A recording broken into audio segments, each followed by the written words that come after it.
Hey guys, it's TJ. It's February 6, 2007. Last night, Blizzard 2010 came through and dropped about almost 2.5 feet of snow. Look at all this.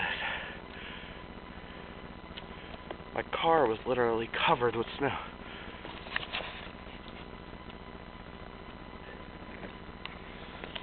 It's kind of ridiculous how much snow fell in just 24 hours.